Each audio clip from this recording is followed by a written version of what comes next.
nous avons créé une association en 2002 lorsque nous avons rencontré les habitants de la classe de Bni Mellal dans le massif de Tasmoumet. Et nous voulions le but que nous nous étions assignés était de construire des écoles. Donc, tout d'abord, je peux vous dire avec fierté que nous avons construit ces écoles contre toutes les volontés administratives de la ville. Toutes les administrations ont fait du blocage. Bien. En 2006, nous avons créé une coopérative. C'était la coopérative de l'association. L'association ACID a créé la coopérative Amelo, et pour appartenir à la coopérative, il faut d'abord être membre de l'association. Nous avons fait cela pour ne pas nous faire infiltrer par des gredins. Malheureusement, nous avons quand même été infiltrés, mais pas par ce qu'on croyait. Nous avons tout de suite commencé à faire venir de l'aliment de bétail pour les éleveurs de la montagne de Bni Mellal. C'était la première fois que l'aliment de bétail arrivait jusque chez les éleveurs, malgré la difficulté des pistes de haute montagne. Ensuite, nous avons créé un magasin coopératif où on pouvait acheter tout ce dont on avait besoin dans la vie normale. On était obligé de descendre à Bni Mellal que si on avait un besoin extrêmement spécial qui ne se commercialise pas. Et puis ensuite, nous avons reçu de l'argent de l'INDH pour acheter des ruches, construire une écurie et acheter des chèvres. Nous avons effectivement acheté les ruches, mais nous n'avons jamais vu un radis, du fruit, du miel cueilli dans ces ruches. Nous, on ne sait pas si c'est 180 tonnes ou 18 kilos. On ne sait même pas à quel prix ça s'est vendu.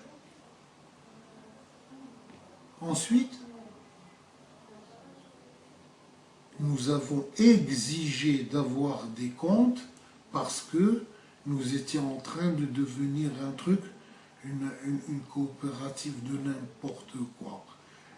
Nous, on ne fait pas de n'importe quoi. Nous. Soit on fait les choses, soit on ne les fait pas. Et si on les fait droit collé à la justice, à la raison et au bien-être de la collectivité. Il n'y a pas de zigzag. Il ne peut pas y avoir de zigzag. Donc nous avons exigé les comptes. Et quand nous les avons exigés,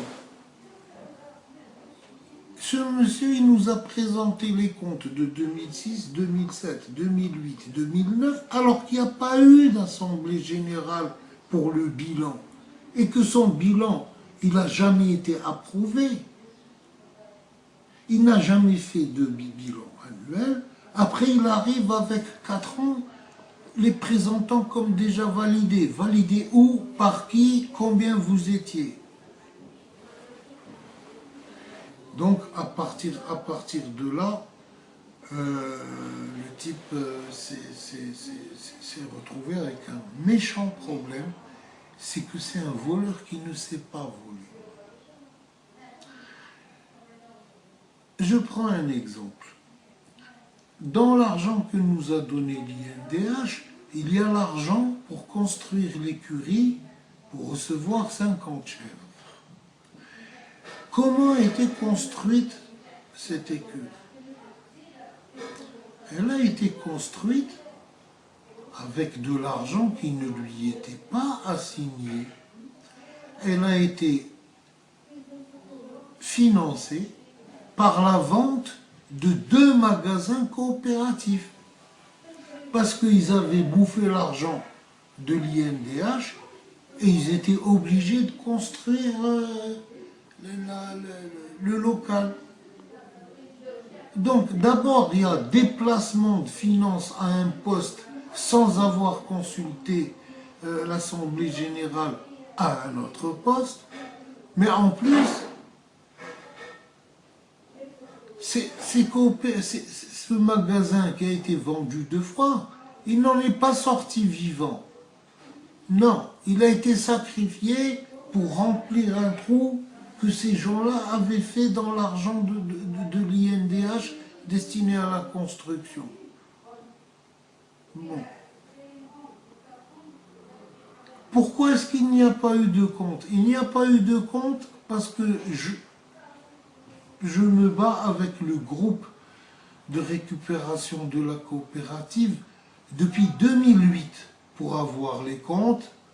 C'est attesté, c'est prouvé par des documents qui seront montrés au tribunal. Parce qu'on ne s'est pas réveillé en 2013. Mais on est allé en justice qu'en 2010. Entre-temps, on a essayé d'avoir les comptes à l'amiable. On m'a dit d'abord on se réunit en tant que bureau, puisque moi je suis secrétaire général, et que j'étais le seul à savoir lire. On a dit écoutez, on va se réunir en tant que bureau, et on va voir quel compte nous avons reçus, et si nous pouvions les valider, ou à quelle hauteur nous pouvions les valider. Ce monsieur a refusé de donner toute facture et tout relevé de banque. Alors, moi, je vais vous dire une chose simple. Où il y a la loi, où il n'y a pas la loi. Et là où il n'y a pas la loi, c'est la loi de la jungle et des voleurs. Comment doit-on expliquer à des gens qu'ils doivent présenter le livre de compte avec les justificatifs des dépenses et la circulation et le fonctionnement de nos deux comptes en banque? Mais ce n'était pas de l'argent qui allait dans des poches, c'était de l'argent qui devait être déposé dans 2 banques. Où sont les relevés? Comment peut-on dire « je leur ai donné des comptes » quand on n'a pas donné les relevés de banque? Et quand on n'a pas donné les factures, de quel compte on parle? Est-ce que tu veux me dire que tu maîtrises l'addition? Mais oui, c'est ton fils qui, pendant 4 ans, nous a donné des additions et des soustractions et des multiplications. Si j'achète 1 kilo de caroube, ça coûte 1 dirham. Si j'en achète 3, ça coûte 3 dirhams. Ben oui, mais il faut montrer les documents de vente et d'achat. Parce qu'il s'agit de quantités faramineuses. Parce qu'il s'agit de centaines de tonnes de caroube. Alors, à 4 dirhams le kilo, imaginez combien ça fait d'argent. Et ces gens-là ont mangé la caisse et ils ont fait taire des administrations en les arrosant. Je dis aujourd'hui que nous venons d'être truandés en plein jour par ceux qui sont chargés de nous protéger et de nous rendre justice. Je ne connais pas de coopérative qui vit sans donner de compte pendant 7 ans. Pour moi, ce n'est pas une coopérative, c'est quelque chose qui ressemble à un bordel. Et puis ensuite, voilà qu'on nous dit qu'on a vendu nos chèvres, qu'on a vendu nos ruches et qu'on a vendu ce qui restait du magasin coopératif. Pourquoi? Parce que nous étions en faillite. En faillite, on a fait rentrer des centaines de millions de dirhams. Parce qu'il s'agit de 55 000 hectares de caroubiers. Et que le caroubier, donne au minimum 1 tonne de carreaux. Alors imaginez à 4 dirhams le kilo combien ça fait depuis 2006. Cet argent a disparu. Et il y a eu une espèce de psychose qui s'est abattue sur Bni Mellal parce qu'il y a trop de gens qui ont participé à cette manip, et je dis simplement, moi je ne les connais pas et je ne veux pas les connaître. Moi celui que je connais c'est le président de la coopérative Tivé et son trésorier. C'est eux qui ont notre argent. S'ils l'ont donné à quelqu'un d'autre, ça les regarde. Nous, on ne veut rien savoir. Nous, on veut notre argent. On veut la coopérative, le local, plus le capital, plus les bénéfices faramineux qui ont été faits et escamotés par le bureau. Les gens croient que c'est une petite coopérative de montagne qui fait 15 litres de lait par jour. Mais il ne s'agit pas de ça. C'est un centre de commercialisation de la caroube de tout Moyen Atlas sud-ouest. Il s'agit de sommes gigantesques. Ben évidemment, pour protéger ces sommes gigantesques qui se sont égarées, ben il faut acheter des protections. Il faut acheter des protections. Si jamais le tribunal me dit de quelle protection je parle, je lui dirai. Là, ce que je dis, c'est que je n'ai absolument aucun problème avec aucune administration. Ce que je veux, c'est notre argent. Le responsable, c'était le directeur, le président de la coopérative et son trésorier. Moi, je connais eux. Et je connais l'évaluation qui a été faite, l'évaluation indépendante qui a été faite de notre fortune. Nous ne la dirons pas, nous la dirons au tribunal. Sauf que le tribunal, nous avons déposé 4 plaintes depuis 3 ans et qu'il n'y a rien qui a bougé. C'est comme si on avait pissé dans le sable. Alors ce type, à l'occasion d'un reportage de 2M, ce type est venu et a répondu à la journaliste qu'on était des fauteurs de troubles. Des fauteurs de troubles. Je suis sûr. Voilà ce qu'on est comme fauteur de troubles. En 2011, on a été convoqué à une assemblée générale et il n'y avait pas l'ordre du jour sur la convocation. Donc on y est allé, on s'est retrouvé avec les guignols des administrations de la plaine, des mecs craspec. Et il y en a un qui a dit tout de suite, bien, nous allons faire tourner la feuille de présence. Je lui dis, attends, moi je ne sais pas si je suis présent. À quoi est-ce que je vais être présent? Il a dit, nous allons vous donner les comptes de 2011. Je dis, mais comment tu veux nous donner les comptes de 2011? Tu ne nous as pas donné ceux de 2006. Parce que c'était ça la manip. Signer la feuille de présence et dire, eh bien ils étaient d'accord pour pas recevoir les comptes de 2006, puisqu'ils acceptent d'avoir 2011. Mais on ne nous la fait pas. Parce que moi j'ai dit, moi je n'assiste pas à cette réunion, moi je suis absent. Alors le président de la coopérative a dit, oui, tu es le seul à dire que je n'ai pas reçu des comptes. Que tu n'as pas reçu de compte. Je me retourne vers la centaine de membres de la coopérative qui sont là. Je dis, est-ce que quelqu'un a déjà reçu les comptes? Tous disent, non. Eh bien les 3/4, ils sont sortis. Parce qu'ils ne veulent pas passer pour des gens qui ont reçu des comptes et ils ont trop peur de se retrouver en prison parce qu'ils auraient une dette ou quoi que ce soit, parce qu'ils auraient validé des comptes. Et alors là, notre ami s'est retrouvé avec une catastrophe sur les bras. Il a pris 30 personnes parmi les plus actifs dans la récupération de l'argent de la coopérative, et il les a exclus, dit-il. Sauf que, pour exclure, il y a une procédure. Et nous, on n'a rien vu de cette procédure. Il aurait dû nous convoquer d'abord devant le bureau, pour qu'on s'explique.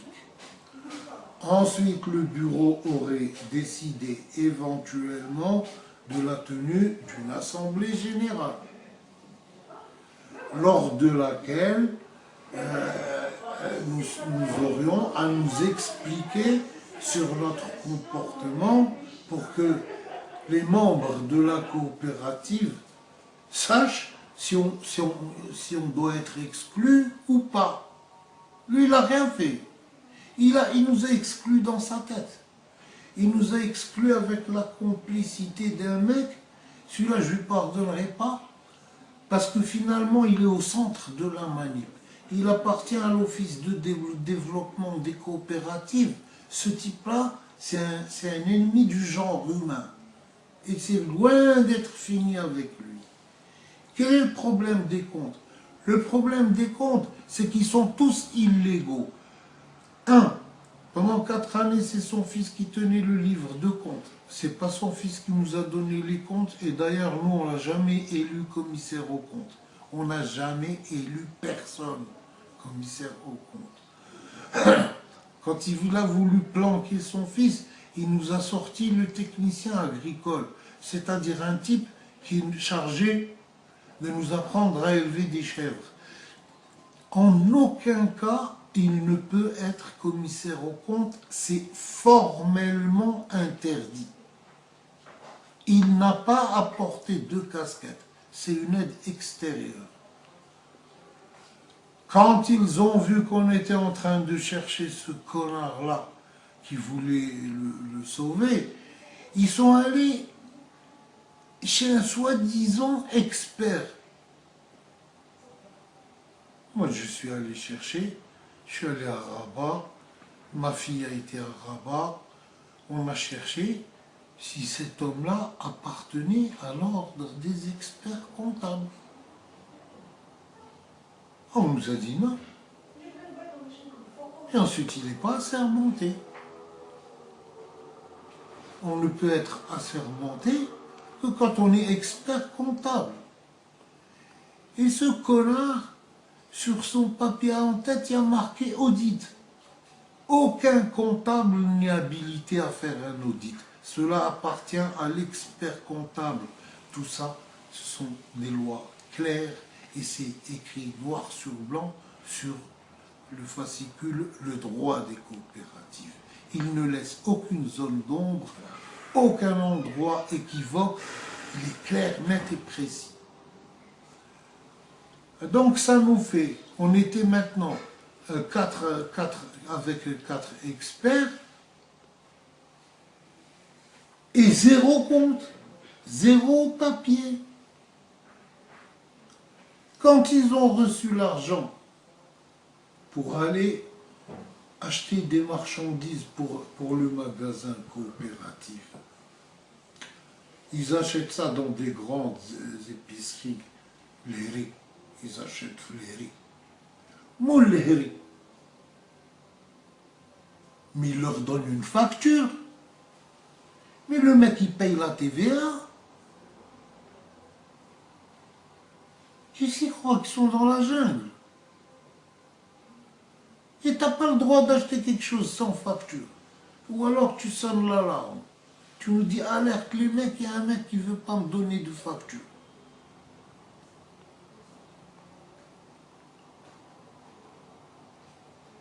Ils ont continué comme ça, total. Ils se retrouvent avec des centaines de millions de dirhams. sans le moindre justificatif. Le moindre. Au tribunal, lors de la première plainte, le juge lui a ordonné de nous donner les factures et les relevés de banque. Mais oui, mais lui, il s'en fout du juge. Et peut-être que le juge, peut-être qu'il s'en fout aussi. Ou peut-être qu'il trouve ça bien. Moi, je ne sais pas. Ensuite, il a dit qu'on était 30 à être exclus. Il est complètement fou. Il y a 110 personnes qui demandent leur argent, qui demandent des comptes. Mais il faut aller les voir.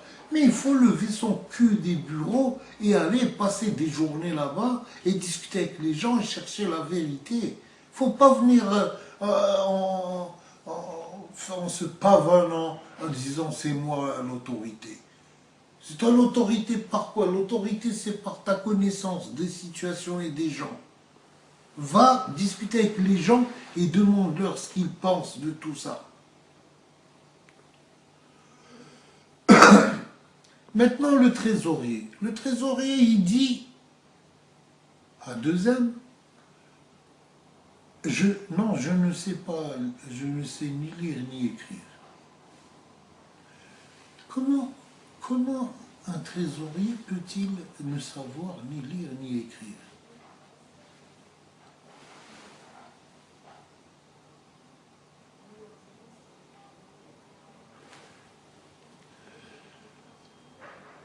Mais alors tu signes quoi? Tu as signé des chèques. Comment ça tu dis à 2M? Oui, moi, quand il y a à signer, je signe. Quand il n'y a pas à signer, je ne signe pas. Mais ouais mon pote, mais tu as signé des chèques. Et tu ne sais pas combien tu as signé. Tu sais pas si tu as signé sur 100 000 dirhams ou 100 dirhams. Tu es incapable de le savoir. Et c'est une réponse ça. Moi je signe quand il faut signer. Mais bien sûr, mais tout le monde signe quand il faut signer. Mais il faut que je sache que je signe.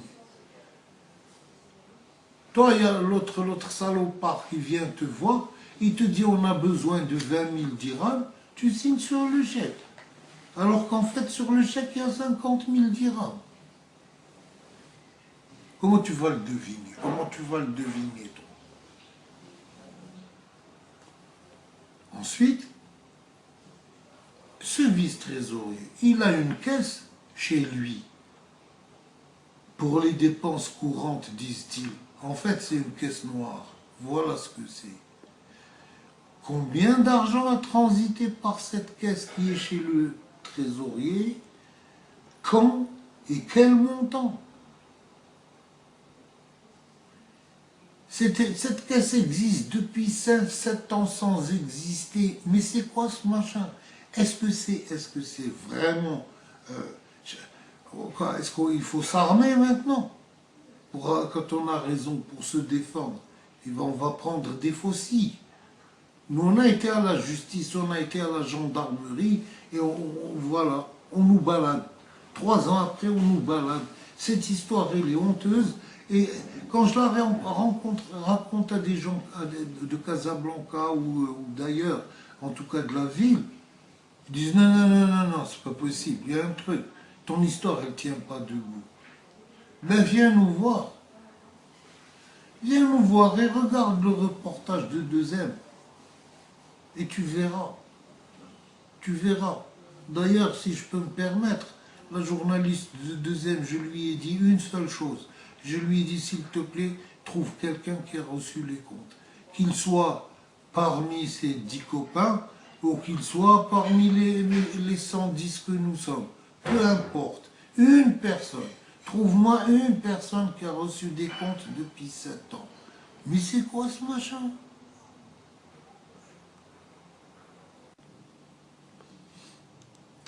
Donc, pour se débarrasser de nous et nous exclure,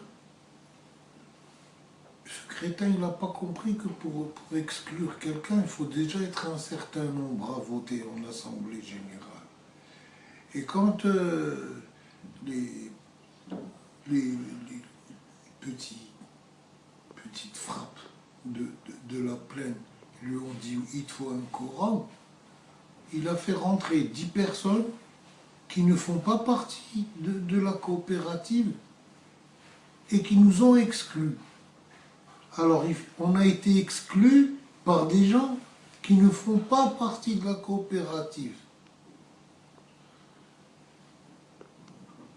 Ce que nous disons, c'est que cette histoire est une simple affaire d'escroquerie dans une coopérative. Faut pas grossir les choses. Il y a un litige financier comme il y en a dans tout le Maroc. Alors s'il vous plaît, rendons-nous justice, parce qu'on n'abandonnera jamais. On ne laissera jamais tranquille. Il dormira plus jamais. Pourquoi? Eh bien parce qu'il a dépouillé des misérables. Voilà ce qu'il a fait. Il a dépouillé ses propres cousins qui sont restés dans la montagne à se les geler. Et bien voilà, il vient de les essorer, et puis il les a virés, en leur disant, vous avez fait faillite. La justice existe, je crois. Les gens normaux, raisonnables, ça peut comprendre ça, notre affaire. Alors je crois que la justice devrait passer. Ça éviterait de la fatigue et des histoires. Parce que les histoires, c'est jamais bien. Et la fatigue, c'est pas bon non plus. Donc au lieu d'essayer de protéger un souillon malpropre, vous devriez donner leur droit à son dit coopérateur. Si la justice dit qu'ils ont tort, ben ils ont tort. Mais qu'on les écoute. Que l'affaire bouge au tribunal, qu'on soit en audience, qu'on ait des témoins à présenter, qu'on ait à raconter ce qui nous est arrivé, point. Et puis après, eh bien, il y aura le jugement, et après le jugement, chacun rentrera chez lui, quel que soit le résultat. Donc, c'est la dernière chose que j'ai à dire là-dessus. Je ne peux pas laisser 110 personnes se faire rouler alors que mon association a passé son temps à les aider à avancer, à s'ouvrir, à instruire les gosses. Ce sont ces gens-là, ils sont tout neufs, ils sont tout propres, ils sont tout droits. Et voilà, ils sont tombés entre les pattes d'un margoulin. Ben voilà, les margoulins, ça existe au Maroc. Et ben voilà, rien d'autre à dire.